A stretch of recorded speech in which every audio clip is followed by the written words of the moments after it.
Thanks again for your time. And we will directly start asking our questions. First of all, why did you pick this path of licensed training data from the beginning instead of just like scraping it from the web?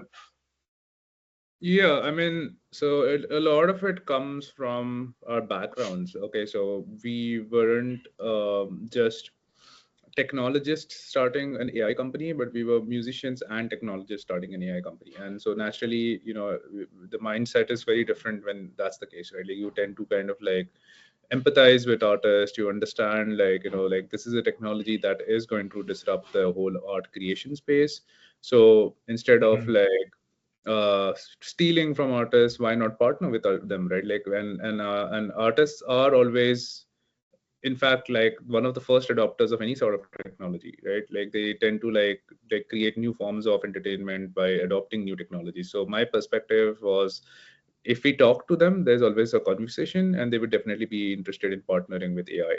And that was the case, and the legal side is much later, but like it's the intuition and it was just the intuitive thing to do, because we thought that it was completely unsustainable to build a business that does not include the artist, whereas it actually depends on the artist's work to be able to be built in the first place, right? So that was the original thinking of why we thought that it was important to license and not scrape from the internet. Yeah. And what do you think it will be in the future regarding copyright infringement? Do you think the outcome of the lawsuits will be in favor of the creatives or the companies? I mean, don't think it will be like a black and white answer, to be very honest, because I think if we completely shun technology, then it would just mean that there is no future for AI, right? Like I don't think that is also a good solution.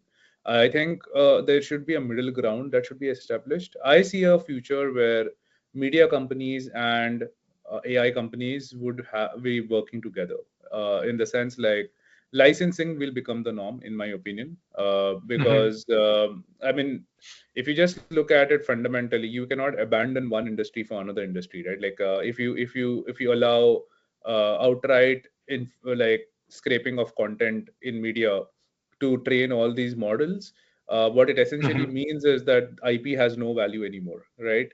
And if IP has no value anymore, then anybody can do anything with any sort of IP, which is like a wild world, right? Like I don't think we want to enter that kind of a world. So I don't think it will be that crazy. I think there will be some sort of a middle ground that will be established. Like, hey, like you can build all these technologies, but at the same time, you need to pay the data owners for their original, because it's not possible to build these models without data. Like data is the most important piece. It's not the models. The models are like just creativity of like how they learn, but like for them to be able to learn from something, they need a lot of data, and data is the most important central piece, in my opinion. So I don't know what's going to happen because there are so many factors at play, but I definitely think, like, logically speaking, there will be a middle ground solution between the media companies and the AI companies, in my opinion. Yeah.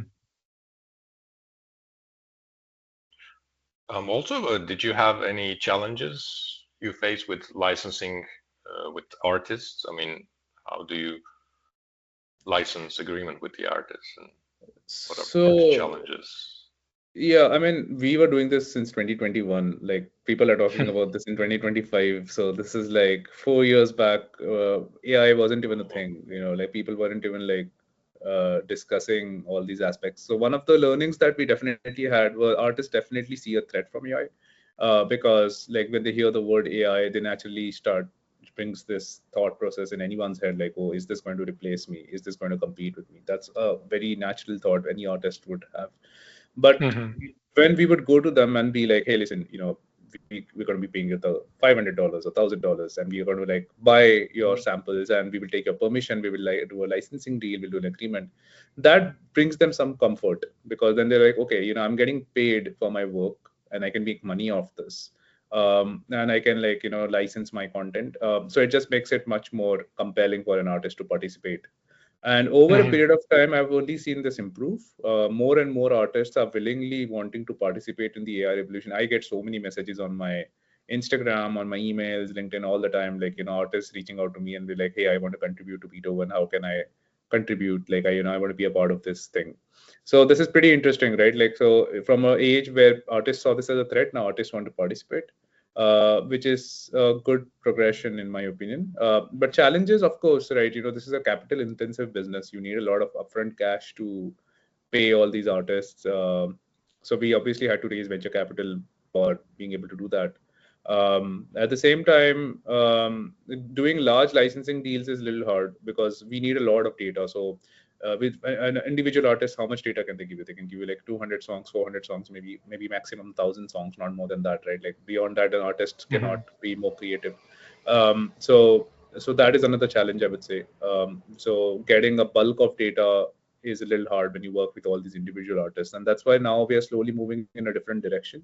We are working with these large scale production music libraries who have rights cleared. So I think you must be aware of our recent partnership with Musical AI, where we are basically doing this deal where all the rights holders can contribute their data, and this could be in the volume of millions of songs. And then we're co-developing like an attribution system, which will basically attribute revenues back to the rights holders on the basis of how their music is getting utilized inside of our AI system. So that is the next future that we imagine. And that should also address some of the challenges that you face when working with individual artists. Okay. Okay, you have already answered few points, but I still want to ask, like, how do you ensure fairness in compensation for artists whose work is used in training? How's your royalty agreement? Right. So today we would primarily do buyouts, right? Like, so buyouts is like pretty straightforward. You just pay them and you get a license and that's it. Like there is no revenue share, there's no royalty or any of that stuff. But in the future, the way I imagine how these systems would work is they would be correlated to the prompt.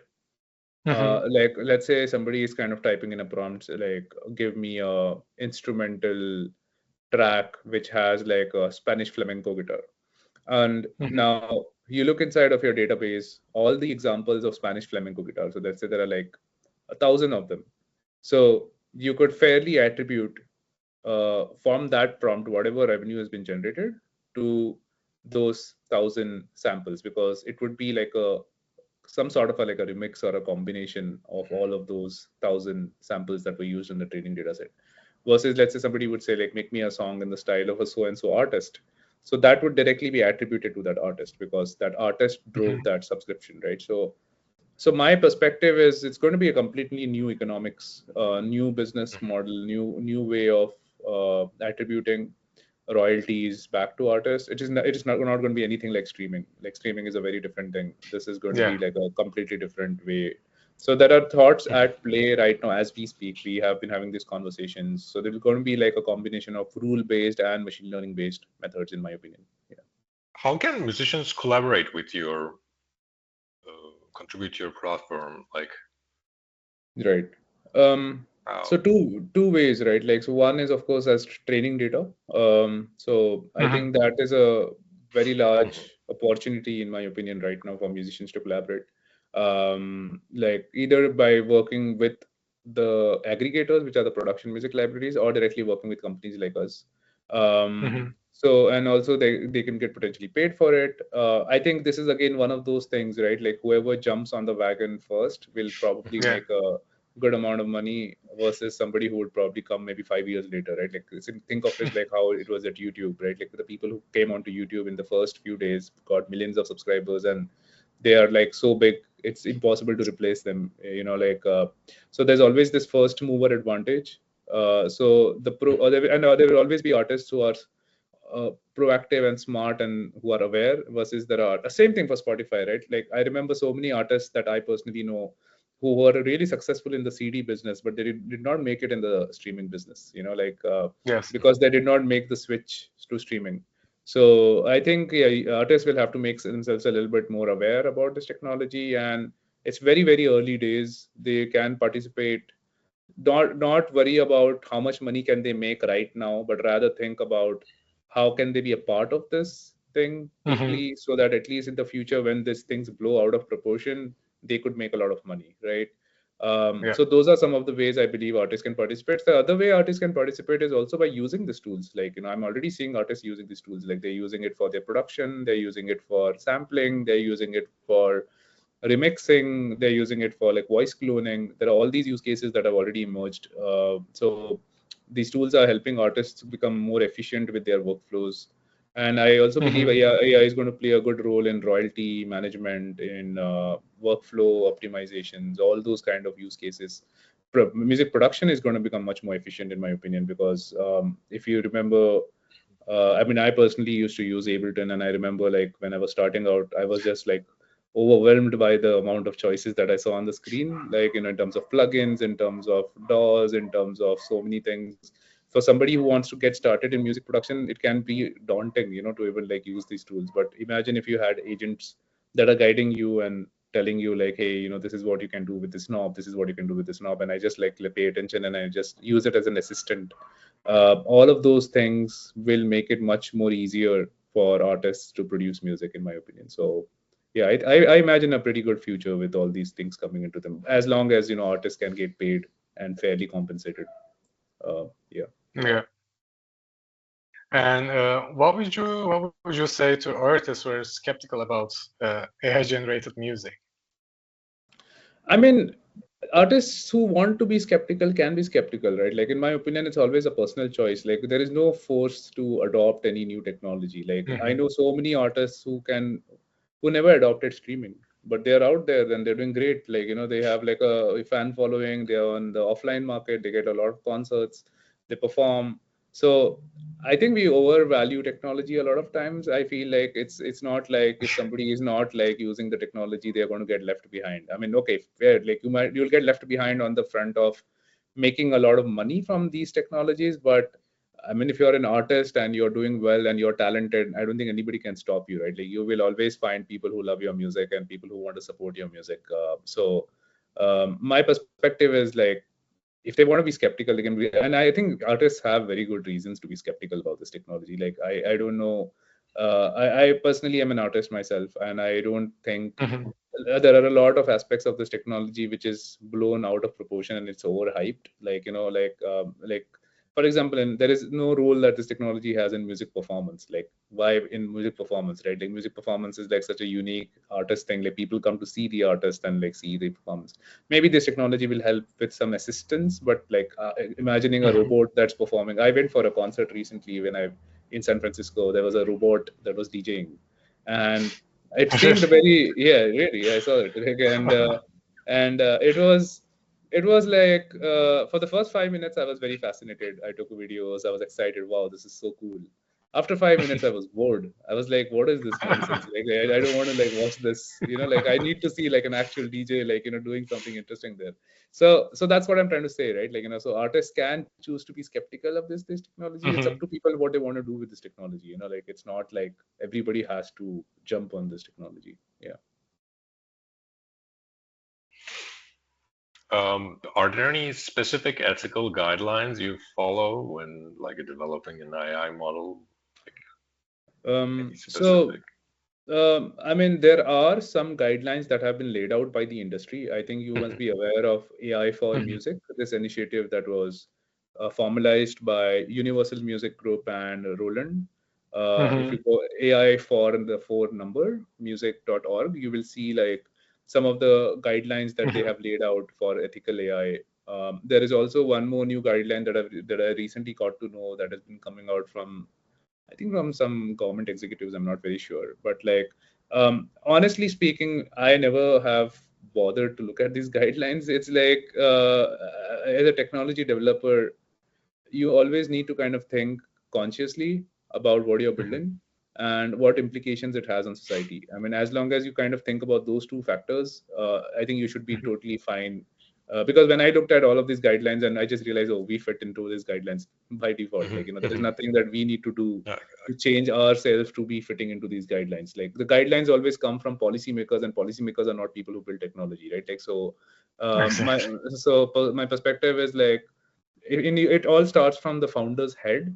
Like, if the founder is unethical and the founder is a criminal in the mind, they will obviously make something which is, like, it's always the case. But if the founder is like clean and clear in their head, like, okay, we are building a technology, we want to be successful, but at the same time, we're not going to steal people's work and things like that, then it's completely fine. Like, you can kind of like, you will adhere to the guidelines of what it should be. And again, these guidelines depend on who's formulating it, depends on like the legal system of a country. Like for example, I've heard in Japan, it is completely legal to train on copyrighted content. So and so then the guidelines would be very different for their citizens, right? Like, so it all comes down to a lot of factors, in my opinion. Yeah. And the last question is that, do you plan to expand your data set to include music from a wider range of regions? If so, how do you plan to license across different markets? This is a great question. When I started Beatoven, I think we always told this to everyone, customers, investors, everyone, that our vision is to build a global map of music. So what that basically means is, like, imagine you have a model where you can go and click on a country, and then when you click on the country, it generates the music of that country. So it is like a imprint of what human society looks like today. If somebody in 100 years down the line would want to know, like, okay, what did music sound like in 2021, right? Like, they could just go and generate it on the tool. So that is definitely one of the most interesting things to me. Like, I believe that we don't want to be just focused on Western music. We would definitely want to have all these beautiful genres of music that are out there in the world, in the form of like Chinese music, Arabic music, Turkish music, music in Korea, India. So regional music is one of the most important things that we believe is going to be like one of the next frontiers of innovation in this market. And I think we would, as a company, focus heavily on that. Like going forward, that's one of our strategies. We want to fairly be sounding more regional and less like Western. Yeah. Thank you so much.